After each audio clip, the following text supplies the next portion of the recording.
CRS et les unités de maintien de l'ordre. Le premier point commun, c'est les raisons fondamentales, le terreau, hein, c'est les conditions de vie dans les quartiers, qui ne se sont pas améliorées depuis 2005, qui même à certains égards se sont dégradées encore. Le problème de fond, il est là, celui dont malheureusement personne ne parle. Le problème de fond, c'est le processus de ghettoisation qui travaille la société française, qui l'a fait tant souffrir depuis des années, et qui n'est pas posé. On voit bien, on sort d'une période d'enjeux électoraux, d'une élection présidentielle où cette question n'a pas été posée. Alors qu'à certains égards, c'est la question sociale numéro 1 en France. À droite, à gauche.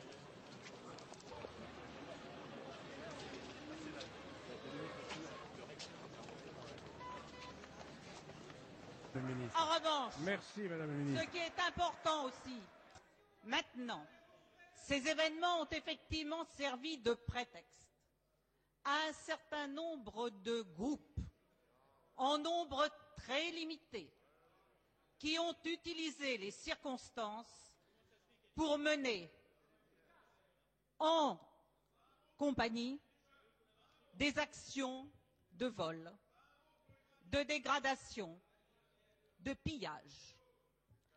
Ces gens représentent une infime partie des gens des quartiers et des villages concernés, qui sont les premières victimes directes de leurs exactions et indirectes par l'image que ces délinquants font porter à tout le quartier.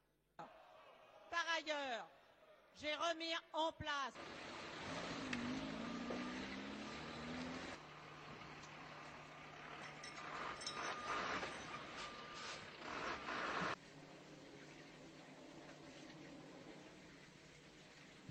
l'impression qu'on ghettoise les gens et que maintenant, bon, effectivement, les jeunes n'ont pas d'éducation familiale, ou un minimum. L'école fait ce qu'elle peut, mais enfin, quand l'école rend les enfants, je pense, rentrent en sixième, sachant ni lire ni écrire pratiquement, on peut se demander où est le travail fait par l'école quand même.